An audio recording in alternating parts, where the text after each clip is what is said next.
فأنا ناصح لإخواني بالصدع بالحق تبيض وجوههم. السكوت في مسألة الحزبية يضرها، فاصدع بما تؤمر وأعرض عن المشركين. سلامي على دماج ورجالها والشيخ يحيى ودار العلم يا سعد بانيها. Bismillahirrahmanirrahim. Alhamdulillah wassalatu wassalamu ala Rasulillah wa ala alihi wa ashabihi wa mawalah, amma ba'd. Ikhwani fillah rahimani wa rahimakumullah. Kita masih pada bab yang berhubungan dengan perintah untuk tidak mengambil kecuali dari orang-orang yang terpercaya.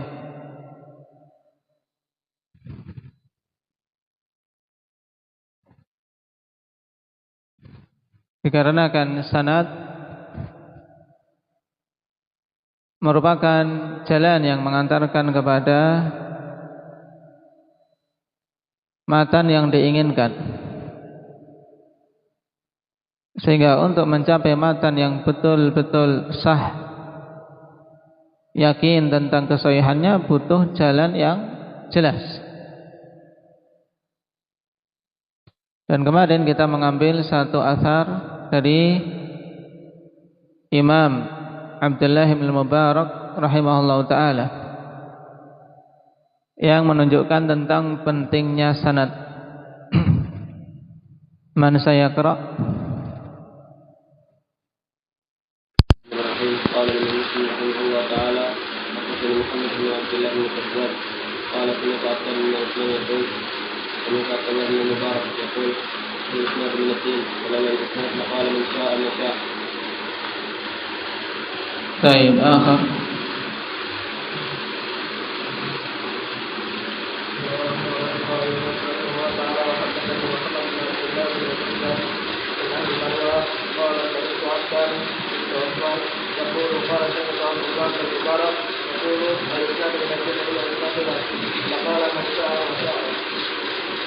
طيب إن الباقين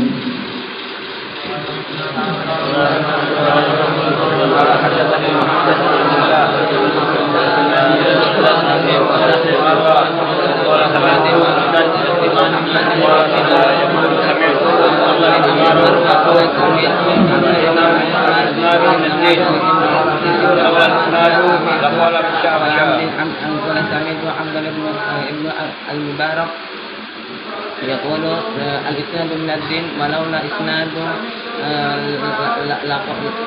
لقال من شاء ما شاء.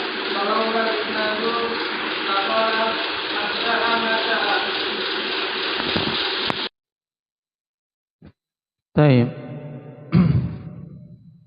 Sanadnya mudah, kawan, cuma 3. Muhammad bin Abdullah bin Kuhzad Al-Marwazi, Abdan Ibn Uthman, kemudian Abdullah bin Mubarak rahimahullahu ta'ala. Baik. Dan makna asar juga sangat jelas. Al-isnadu minad-din walaula al-isnadu laqala man syaa ma syaa. Sehingga dengan sanad ini akhwani fillah, maka akan terhalangi para pemalsu hadis dari menyelundupkan hadis-hadis ke dalam syariat. Kenapa? Karena ketika mereka menyebutkan sanad, maka akan diketahui cacat.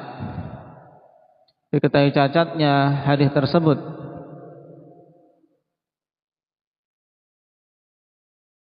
Kita lanjutkan karena asar masih dari Abdullah bin Mubarak ya ikhwani fillah. Qala al-Imam Muslim rahimahullahu ta'ala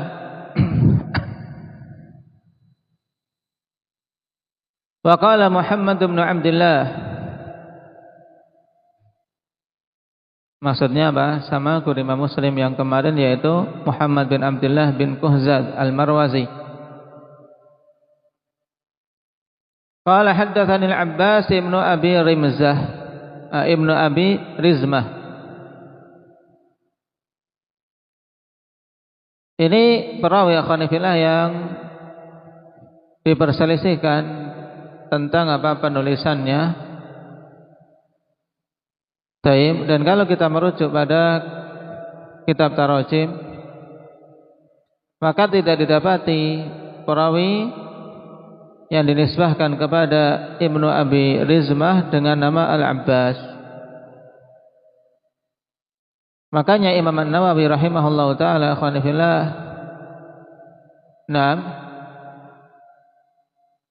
menyatakan bahwasanya ini muskil ketika nama perawinya kok Al-Abbas. Yang ada adalah nama Abdul Aziz bin Abi Rizmah Abu Muhammad Al-Marwazi. Taib. Dan kemungkinan itulah yang dimaksudkan di sini ya kawan. Yang benar, nah bahwasanya nama perawi ini adalah apa? Abdul Aziz bin Abi Rizmah, bukan Al-Abbas.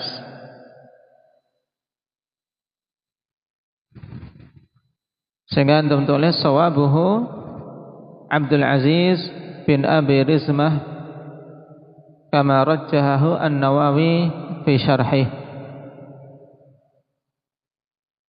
Yang benar perawinya bernama Abdul Aziz bin Abi Rizmah, sebagaimana dirajihkan oleh Imam Nawawi dalam syarah beliau. Dan beliau adalah seorang yang thiqah.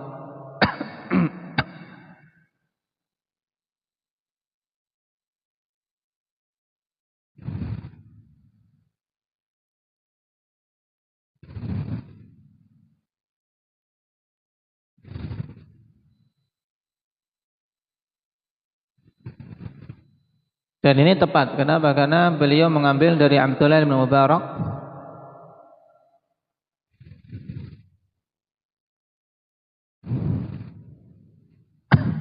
Qala sami'tu Abdullah, yakni Ibn Mubarak. Aku mendengar Abdullah, yaitu Abdullah Ibn Mubarak. Yaqul bainana wa bainal qaumi al-qawaimu, yakni al-isnad. Abdullah bin Mubarak rahimahullahu taala mengatakan di sini yang juga masih berhubungan dengan pentingnya sanad, ikhwan. Kata beliau, bainana wa bainal qaumi al-qawaim. Dhamir yang dimaksud pada bainana wa bainal qaum.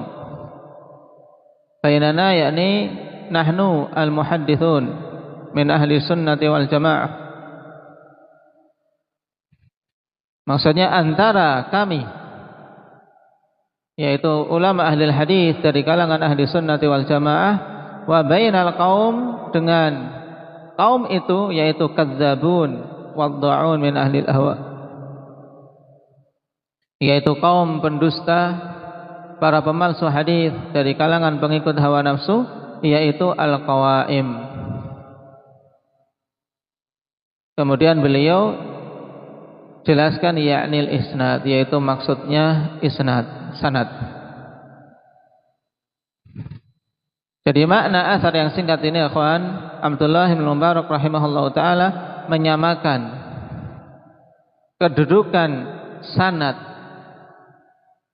ya untuk tegaknya suatu matan ibarat qawaim pada hewan.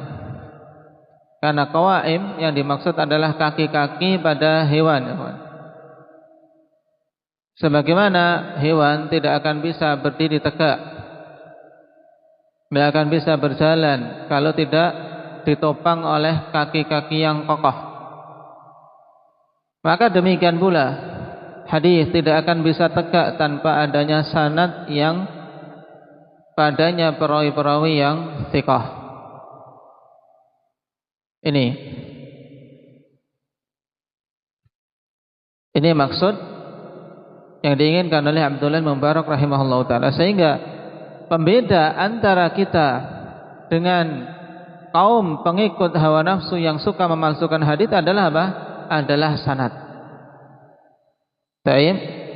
Jika mereka ingin diterima hadisnya, maka paparkan sanadnya dulu dari siapa, sehingga diketahui naam yang menumpang hadis tersebut apakah dari perawi-perawi yang thiqah terpercaya ataukah dari para pendusta. Naam,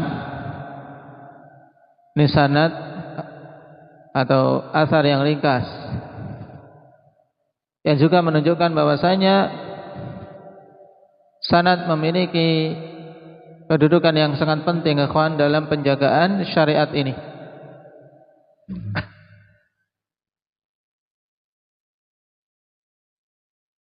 Waqala Muhammad juga masih mengambil dari guru Imam Muslim rahimahullahu taala yang sama ini, Muhammad bin Abdullah bin Kuhzaz.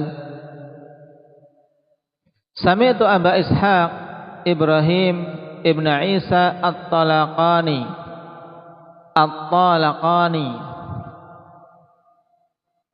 Aku mendengar dari Abu Ishaq Ibrahim bin Isa At-Talaqani. At-Talaqani akhwani fillah. Naam. Baladun baina Balkh wa Marwi. Naam, yaitu suatu negeri yang ada di antara negeri Balkh dan Marwah.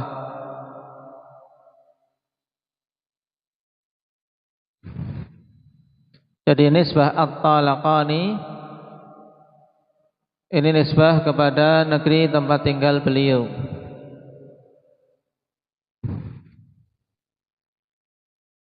Berarti kalau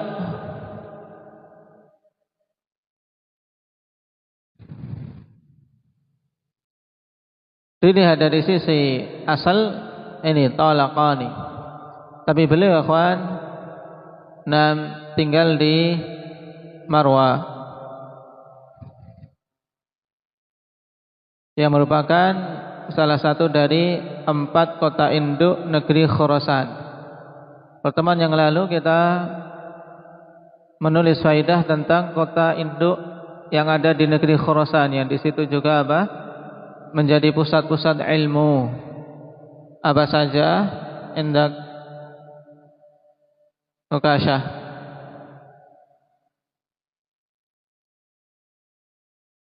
Balkha.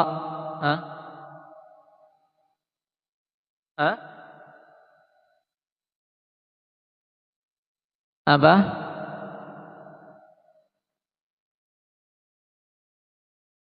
Harah. Baik, Harah. Terus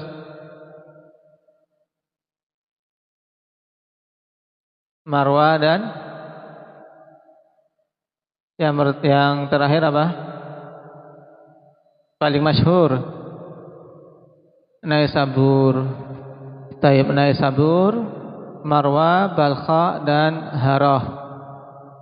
Taib.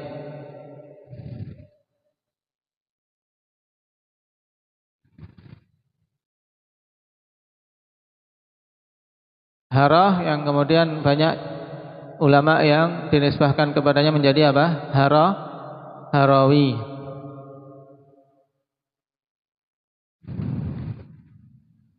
Al-Harawi.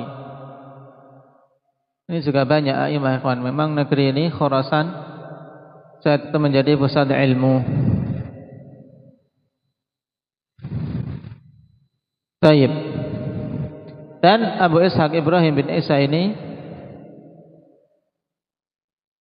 dikatakan oleh Yahya bin Ma'in rahimahullahu ta'ala seorang yang thiqah.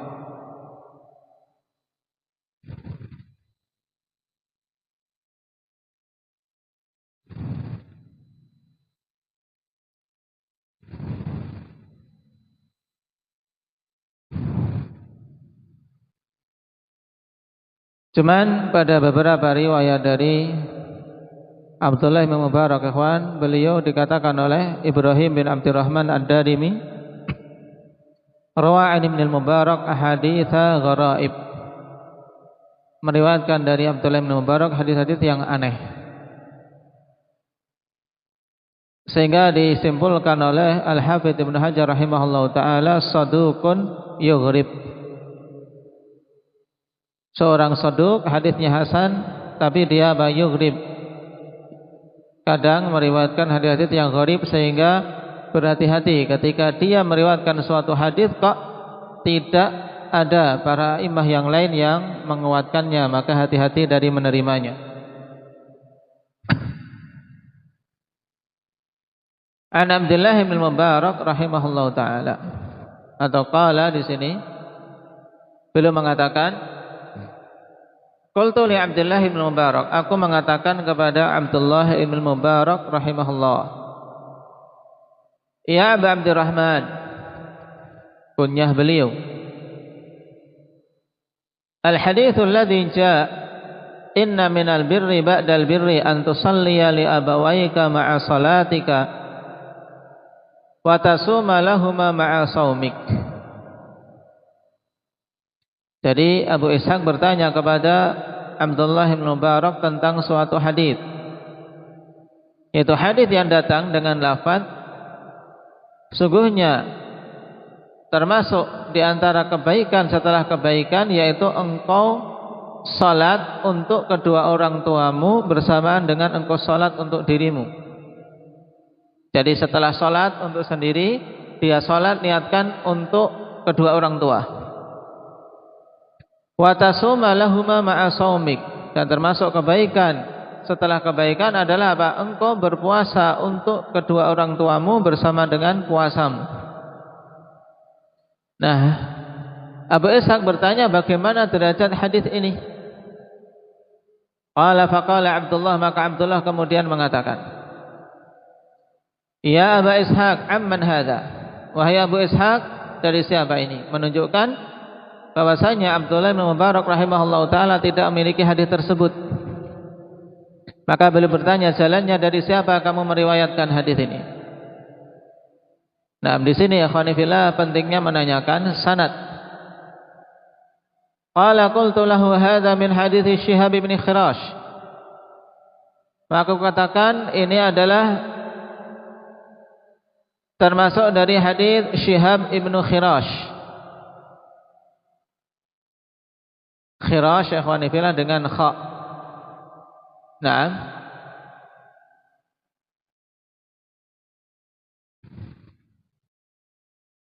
Dan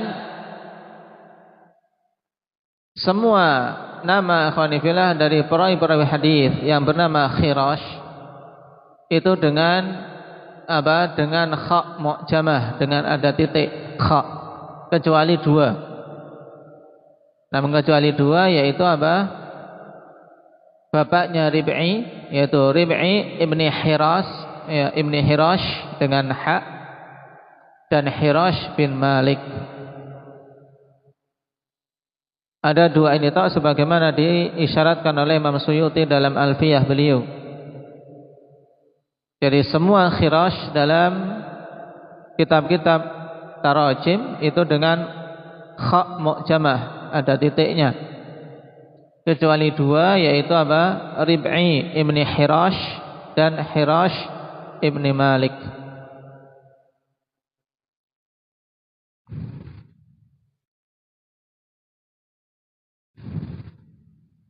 Nah, berarti di sini orang tua dari Syihab. Nah, dalam hadis yang kita baca Syihab ibni Khirash, maka dengan apa? Dengan kha. Nah, ketika disebutkan nama tersebut Syihab ibni Khirash, faqala thiqah. Abdullah bin Mubarak mengatakan beliau seorang thiqah. Taib. Amman, terus dari siapa lagi? Ya, Syihab bin Khirash ini mengambil dari siapa? Qala qultu 'anil Hajjaj ibn Dinar, dari Al-Hajjaj ibn Dinar. Qala thiqah, maka Abdullah bin Mubarak mengatakan dia seorang thiqah. Taib. Terus apa ini i'rabnya thiqatun? Mudah ini. Kata Abdullah bin Mubarak thiqatun. I'rabnya apa? Indak Ismail.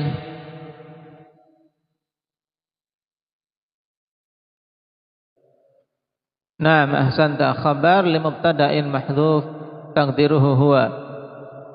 Berarti huwa thiqatun, dia seorang thiqah. Amman, dari siapa? Al-Hajjaj bin Dinar mengambil. Qala qultu qala Rasulullah sallallahu alaihi wasallam. Nah, dia mengatakan qala Rasulullah sallallahu alaihi wasallam, yaitu maksudnya dia mengambil dalam hadis tersebut langsung dari Rasulullah sallallahu alaihi wasallam. Maka Abdullah bin Mubarak mengatakan qala ya Aba Ishaq, inna bainal Hajjaj bin Dinar wa bainan Nabi sallallahu alaihi wasallam mafawiz tanqati'u fiha a'naqul mati walakin laisa fis sadaqati ikhtilaf. Maka disinilah baru ketahuan cacat dari hadis tersebut. Kata Abdullah bin Mubarak, wahai Abu Ishaq, sungguhnya jarak antara Hajjaj bin Dinar dengan Nabi sallallahu alaihi wasallam itu panjang, mafawiz, 2 generasi. Kenapa? Karena Hajjaj bin Dinar adalah seorang atba'ut tabi'in. Seorang atba'ut tabi'in. Beliau meriwayatkan dari Nabi, berarti menjatuhkan apa? 2 generasi, yaitu generasi apa? Tabi'in dan generasi sahabat. Makanya dikatakan oleh Ibnu Mubarak di sini mafawiz. Nah, jauh jaraknya. Tangqati'u fiha anaqul mati, yang leher-leher ya tunggangan itu terputus untuk bisa mencapainya. Dalam artian jarak yang sangat jauh yang kalau mau ditempuh ya kewalahan, tidak akan bisa. 2 generasi dilampaui. Menunjukkan bahwasanya sanad hadisnya apa? Munqati'. Sanad hadisnya munqati'. Terputus. Bahkan apa? 2 generasi yang jatuh. Bukan hanya 1 generasi, tapi generasi tabi'in dan atba'ut tabi'in. Apa? Generasi tabi'in dan apa? Sahabat. Baik. Ini hukum beliau terhadap hadis yang dibawakan tadi.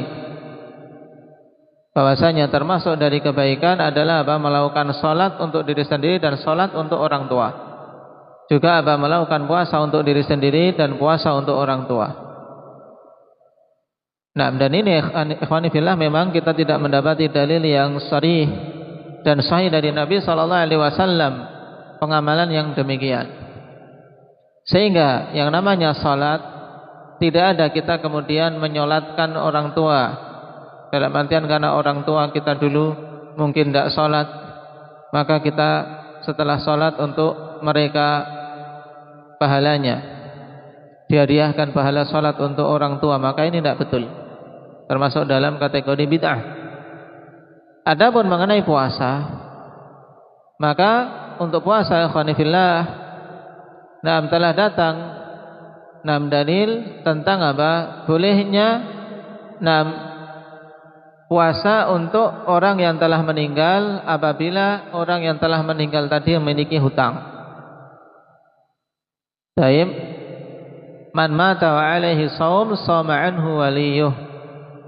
Kata Nabi sallallahu alaihi wasallam, siapa saja yang meninggal dan dia masih memiliki tanggungan puasa, yaitu dia punya hutang puasa, maka walinya lah yang mempuasakannya.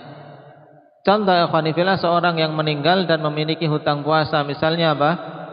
Seorang sakit. Sakit, kemudian masuk bulan Ramadan, dia masih sakit. Tidak bisa berpuasa 1 bulan. Baik. Berarti dia apa? Meninggalkan puasa Ramadan, berdosa tidak saat itu? Hendak apa Arif? Kenapa? Karena punya uzur sakit. Terus keluar Ramadan, semakin membaik keadaannya, di bulan Syawal dia sudah sembuh. Di bulan Syawal sembuh. Masuk bulan Dzulqa'dah, sebenarnya dia sudah apa? Sudah kuat untuk berpuasa, sudah sembuh. Tapi masih nantilah, masih ingin nyantai dulu. Nah, disinilah ikhwan fillah dia dihitung punya hutang.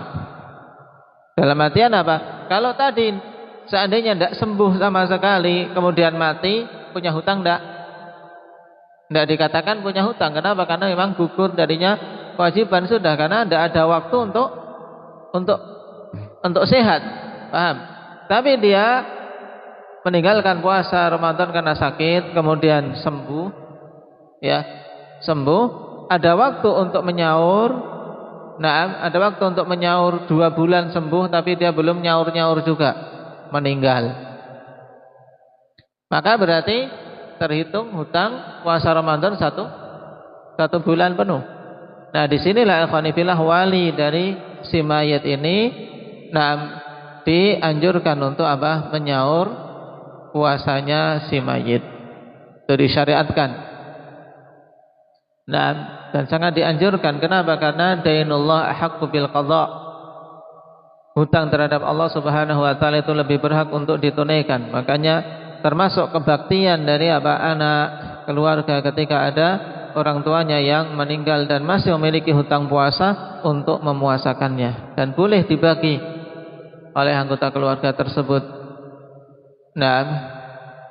Berapa hari sehingga genap 1 bulan. Dan terjadi khilaf apakah boleh misalnya dibagi 4 orang dan puasa pada 1 hari itu. Misalnya pada hari Senin ini 4 orang berpuasa, apakah dihitung 4 atau 1 hari saja, ini khilaf. Dan ahsannya khonifillah untuk masalah memuasakan hutang pada si mayit, untuk apa? Untuk harinya berbeda-beda, sehingga tidak ada khilaf. Seandainya dibagi misalnya oleh 5 orang 30 hari, sudah kita untuk bakti untuk orang tua kita. Kalau saya tok 30 hari ya berat misalnya. Kita bagi untuk 5 orang berarti berapa hari? 6 hari misalnya. Usahakan misalnya orang pertama 6 hari. Sudah. Kemudian hari berikutnya orang yang kedua. Jangan sampai pada 1 hari ini ke-5 orang itu langsung puasa. Padanya khilaf memang khilaf, tapi jalan keluar untuk keluar dari khilaf tadi, karena harinya berbeda-beda, insyaallah lebih selamat untuk dihitung. Telah menggugurkan hutang puasa orang yang meninggal tadi. Ini untuk puasa yang sifatnya sifatnya tadi hutang puasa dari orang yang telah meninggal. Adapun kemudian seorang berpuasa sunnah, puasa sunnah meniatkan pahalanya untuk orang yang telah meninggal, maka ini kita tidak mendapati dalil yang sahih padanya. Kemudian Abdullah bin Mubarak rahimahullah taala mengatakan, walakin laisa fis shadaqati ikhtilaf, akan tetapi tidak ada pada permasalahan sedekah itu ikhtilaf. Maka beliau sebutkan sebagai faedah. Ini juga sebagai bimbingan untuk kita khonifillah ketika ditanya tentang suatu hal, kemudian telah memberikan jawaban dan dia ingat di sana ada perkara lain yang memiliki kesesuaian, maka sekiannya disebutkan mimbabil faedah, untuk melengkapkan faedah. Ketika ditanya hadis tersebut berhubungan dengan amalan-amalan yang dikirimkan pahalanya untuk si mayit, ternyata yang disebutkan dalam hadis itu lemah, yaitu salat untuk mayit, puasa untuk mayit, selain puasa yang tadi sifatnya hutang dari si mayit. Maka disebutkan oleh Abdullah bin Mubarak satu hal yang terjadi ijma', tidak ada khilaf di kalangan para ulama, yaitu bersedekah untuk mayit. Sedekah untuk mayit ikhwanifillah, tidak ada khilaf di kalangan para ulama. Bahkan dikatakan oleh Imam Nawawi rahimahullahu taala, bila khilafin bainal muslimin, tidak ada khilaf di kalangan kaum muslimin tentang sampainya pahala dari sedekah tersebut kepada si mayit. Baik. Sehingga ini jelas. Seorang ingin bersedekah kemudian meniatkan sedekahnya untuk si mayit, maka itu sah-sah saja, diperbolehkan. Yang terjadi khilaf ikhwani fillah untuk amalan-amalan yang lain seperti salat, puasa. Kemudian yang masyhur juga pembahasannya adalah qiraatul Quran. Mengenai salat dan puasa kita telah lewati tadi. Sekarang masalah qiraatul Quran, membacakan Al-Quran, apakah pahalanya sampai kepada mayit? Ini terjadi khilaf yang kuat. Dan perlu diketahui sebagai faedah, Imam Nawawi rahimahullah ta'ala dalam syarah menegaskan, wa amma qiraatul Quran fal masyhuru min madhhabi Syafi'i annahu la yasilu thawabuha ilal mayyit.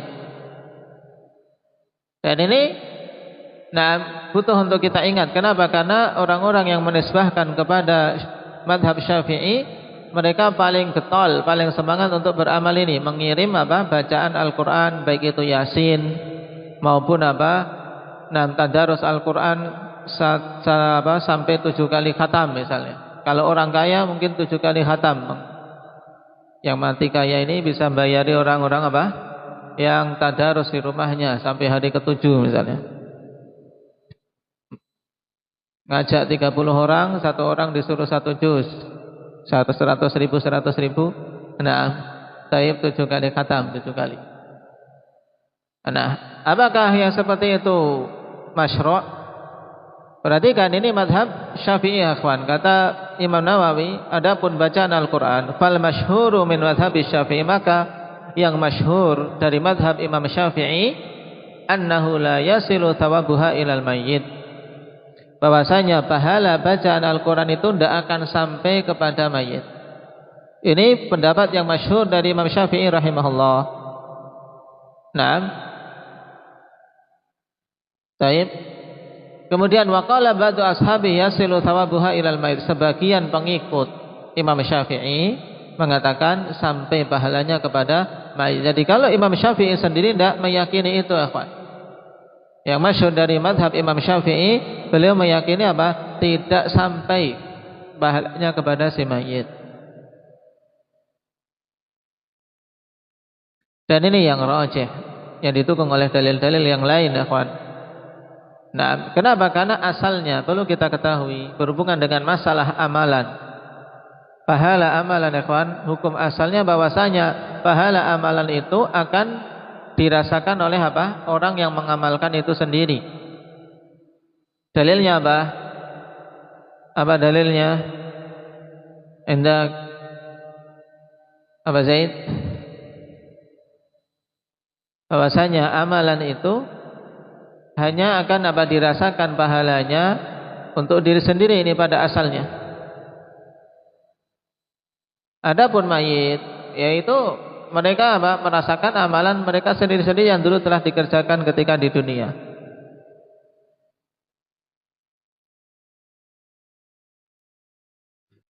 Ahsanta, dalam surat An-Najm, wa allaysa lil insani illa ma sa'a. Tidak ada bagi seseorang itu balasan kecuali apa yang dia usahakan di dunia.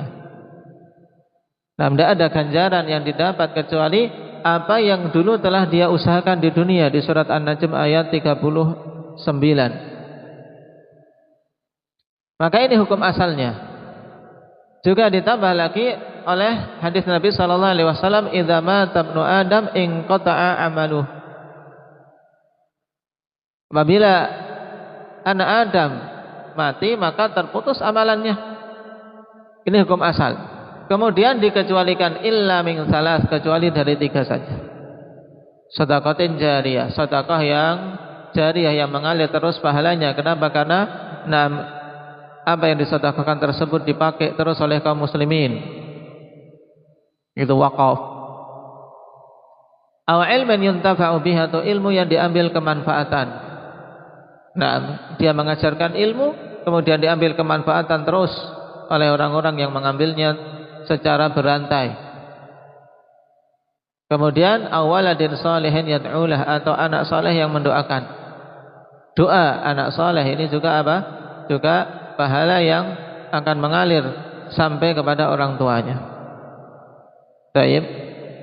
Ini menunjukkan bahwasanya asal dari amalan itu untuk sendiri-sendiri. kecuali yang datang dalil menunjukkan sampainya amalan tersebut kepada mayit. Baik.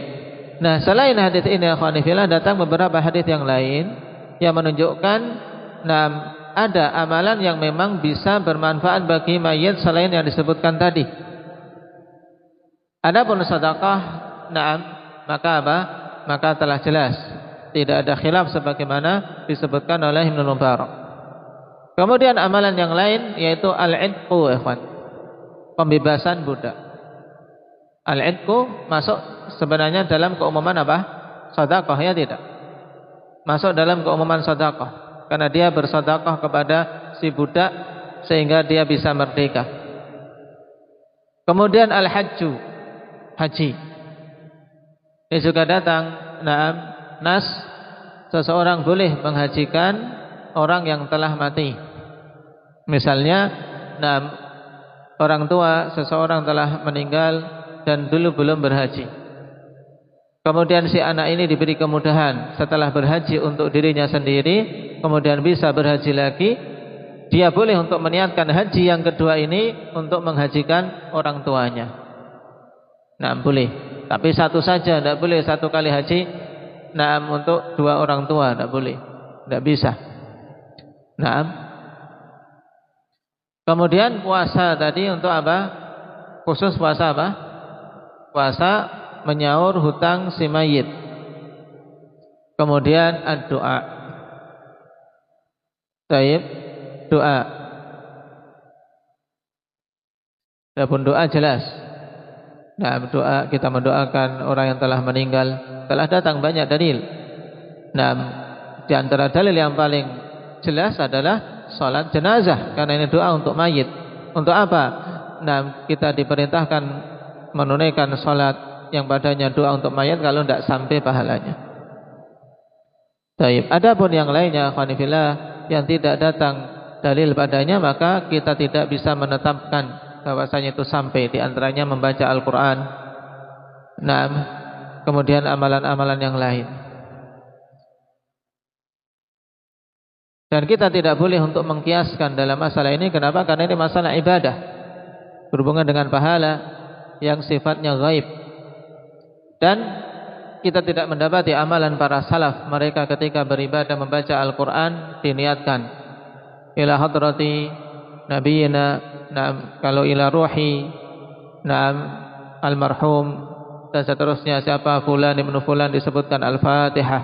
Ini tidak ada pengiriman Al-Fatihah untuk mereka atau pengiriman surat Yasin untuk mereka. Ini tidak dikenal dari zaman Nabi, kemudian juga zaman sahabat, para tabi'in dan atba'ut tabi'in.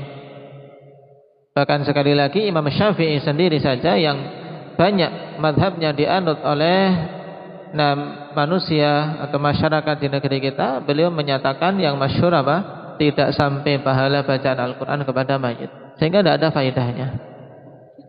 Karena itulah membaca Al-Quran ya niatkan untuk diri sendiri, niatkan untuk diri sendiri. Baik. Ini yang rajih, ikhwan. Dan sebagai faedah juga antum harus tahu bahwasanya di sana ada ulama ahli sunnah yang membahas hal ini, ikhwan fillah, dan kemudian merajihkan bahwasanya semua amalan itu bisa sampai pahalanya kepada mayit. Bahkan beliau menjelaskan secara panjang lebar, ikhwan, yaitu Ibnul Qayyim rahimahullahu taala. Ibnul Qayyim dalam masalah ini membahas dengan panjang lebar dan merajihkan tentang apa? Sampainya semua amalan, ya semua jenis amalan kepada si mayit kalau diniatkan. Tapi ini pendapat yang marjuh. Pendapat yang marjuh, sebagaimana dikatakan likulli jawadin kabwah. Setiap kuda-kuda yang terengginas, yang pandai berlari, mesti suatu saat akan terjerembab. Itulah manusia. Kita ketahui Ibnul Qayyim rahimahullah ta'ala bagaimana beliau dalam membahas suatu masail, baik akidah maupun fiqhiyah, memiliki kekokohan. Tapi yang namanya manusia terkadang keliru dalam memilih suatu pendapat. Dan termasuk di antara yang keliru pada permasalahan ini. Naam, diingat-ingat. Barakallahu fikum, nasallallahu taufiq wassadad. Walhamdulillahirabbil alamin. Subhanakallahumma wa bihamdika asyhadu an la ilaha illa anta astaghfiruka wa atubu ilaik.